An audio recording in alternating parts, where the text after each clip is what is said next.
Queridos irmãos e irmãs,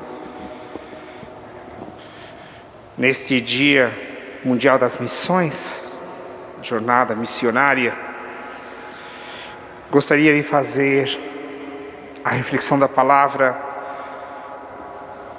nesta perspectiva.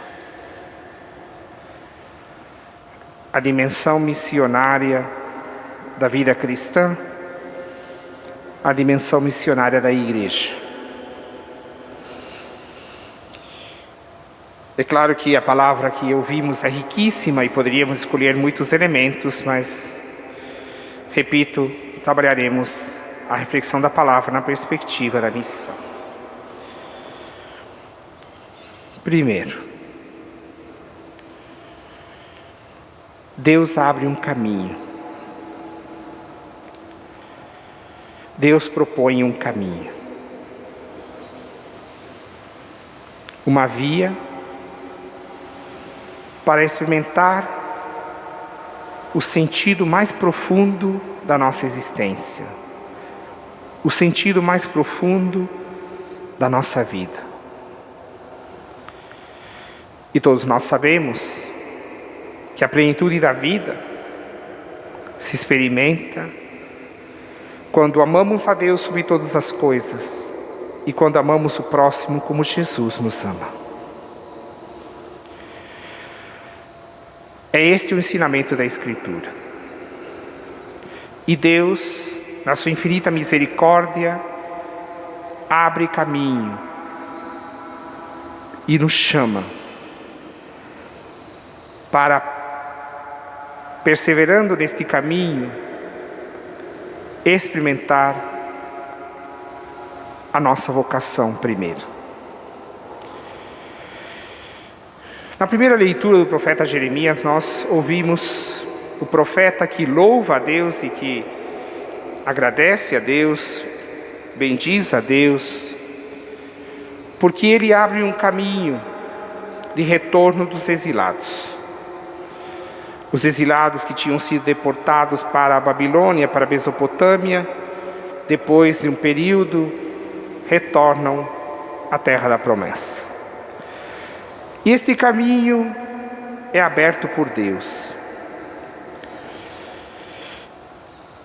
E se vocês prestaram atenção no texto, o povo retorna todo quebrado. Mas tem um grande sinal de esperança no meio de todos os quebrados. Os cegos, coxos, aleijados, idosos já fragilizados pela idade.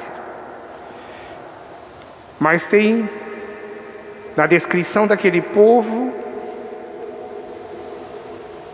um grande sinal de esperança. As mulheres grávidas e as parturientes. Significa que no meio de todo o povo quebrado, marcado, desejoso de retornar à sua terra, no coração deste caminho, há mulheres grávidas, há mulheres parturientes, há, portanto, a esperança de uma nova geração. O caminho do Senhor é um caminho de esperança. Aliás, o Papa Francisco tem repetido isso a todos os pulmões. Não permitais que vos roubem a esperança, diz o Santo Padre. Porque se nós olhamos o mundo, nós temos dezenas, centenas de motivações para perder a esperança. E talvez nós tenhamos uma razão para renovar nossa esperança dia após dia. Mas esta única esperança é maior do que a somatória de todas as razões que nos levam à desesperança. A razão da nossa esperança é que Deus está no meio de nós. É que Ele caminha conosco. É que Ele sustenta os nossos pés, as nossas mãos, alimenta a nossa vida. E Ele, estando no meio de nós, caminha conosco e nos sustenta neste caminho. Indo com este pensamento para o Evangelho, nós vemos Jesus que passa, Jesus que caminha. Jesus é um caminhante. Se nós prestamos bem atenção nos Santos Evangelhos, nós vamos ver que Jesus está sempre caminhando no meio do povo. E Jesus realiza muitos encontros e também alguns desencontros, não por vontade dele, mas pela rejeição de quem não deseja abrir sua vida ao seu ensinamento. E Jesus, passando, encontra aquele mendigo cego à beira do caminho. Jesus é o primeiro missionário. Ele é o enviado do Pai. O missionário que caminha no meio do povo e que enxerga o que outros não enxergam. A visão plena, da realidade plena, verdadeira e autêntica nos Evangelhos, quem a possui é Cristo. Todos os demais, em maior ou menor grau, somos cegos. E a plena visão é quando nós permitimos ao Senhor de nos convencer que o melhor olhar é o olhar de Cristo. Que a melhor forma de interpretar a realidade, tudo que nos rodeia e a nossa própria existência, é o olhar de Cristo. Felizes somos nós, se realizar em nossa vida esta conversão. É justamente o que Jesus realiza.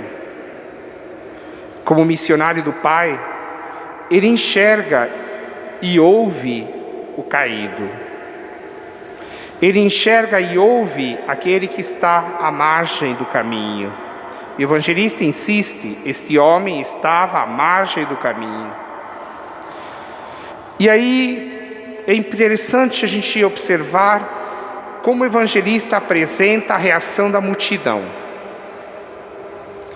Porque a multidão tem uma postura ambígua, bipolar talvez. Num primeiro momento a multidão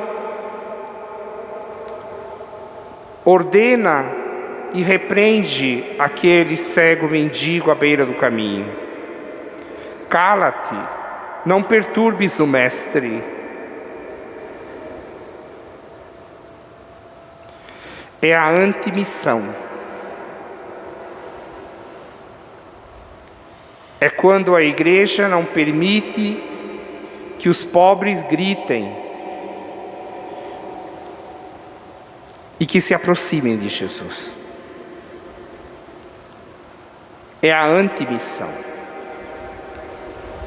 É aquilo que nós não poderíamos viver em hipótese alguma.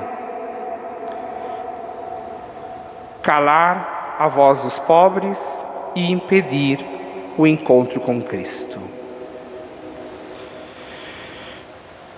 Quantas vezes nós fizemos isso? Quantas vezes nós precisamos pedir perdão a Deus?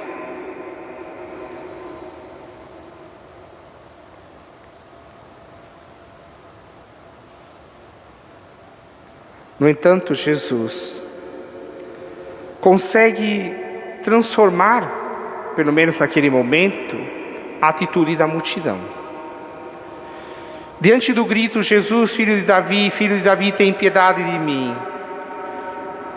É muito interessante, porque em outros trechos do Evangelho, é Jesus diretamente que chama. É Jesus que chama. Quando diz ao homem na sinagoga, vem e te põe no centro. quando ele diz a Zaqueu: eu irei na tua casa. E neste evangelho que ouvimos hoje,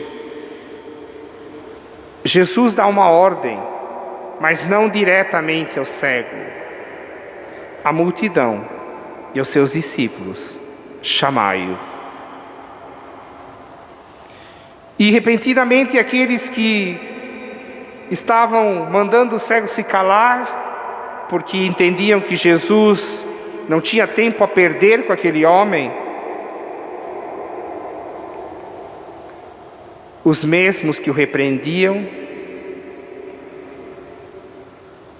ouvindo a voz de Jesus: chamai-o, mudam de posição e postura diante daquele homem. Coragem, levanta-te, o Mestre te chama. É esta a postura dos autênticos discípulos e discípulas de Cristo.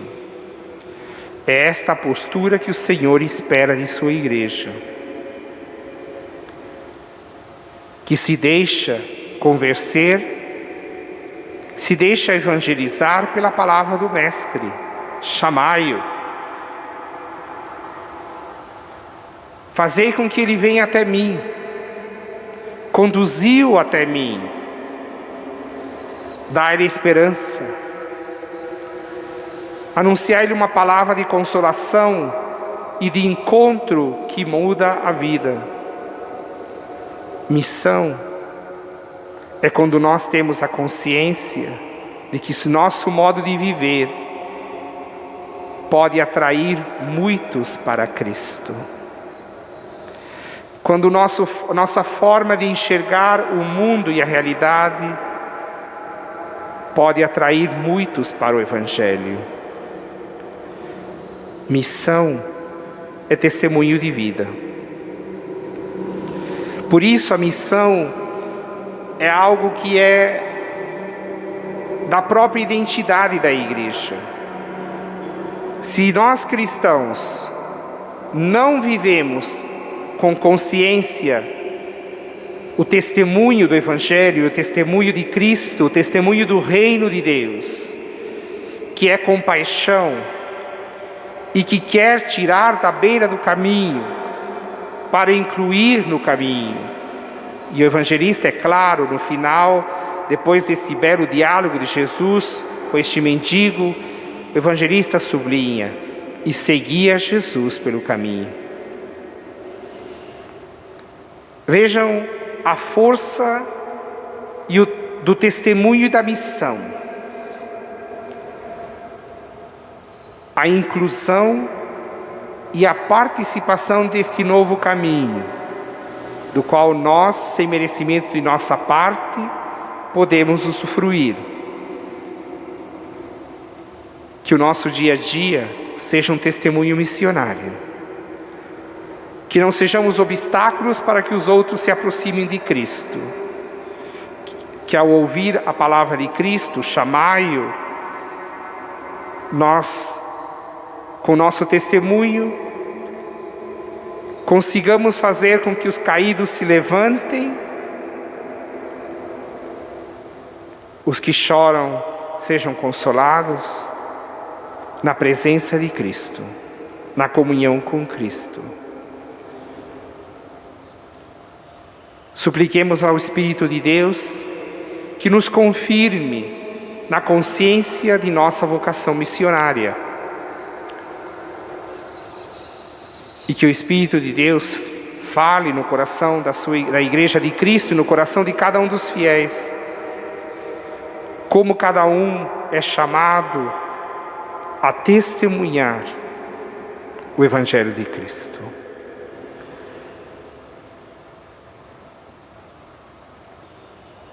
Aprendamos também a nos levantar com coragem quando caímos e a nos fortalecer em Cristo. E que nossa vida enriqueça a igreja, que nossa vida enriqueça a humanidade, porque o nosso modo de viver revela a Cristo, aponta para Cristo e chama para Cristo.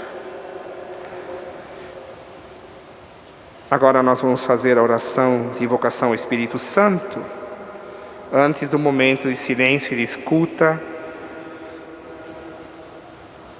que o Santo Padre está pedindo a toda a Igreja com este sínodo sobre a sinodalidade. Oremos todos juntos de pé. Espírito Santo, eis-nos aqui diante de vós, reunidos em vosso nome. Nosso defensor, vinde e ficai conosco. Tomai posse do nosso coração. Mostrai-nos o destino. Caminhai conosco, conservando-nos em comunhão. Ai de nós, pecadores, se cairmos na confusão. Não o permitais. Iluminai a nossa ignorância. Libertai-nos da parcialidade. Senhor, que dais a vida, em vós a unidade, convosco a verdade e a justiça, em marcha até a vida sem ocaso, nós vos suplicamos. Vós que soprais onde e como desejais, a todos dando a possibilidade de passar com Jesus ao Pai, nós os adoramos, agora e sempre. Amém. Todos sentados, façamos um momento de silêncio e de escuta, suplicando ao Espírito de Deus que nos revele e nos confirme na vontade do Pai, no caminho de Cristo.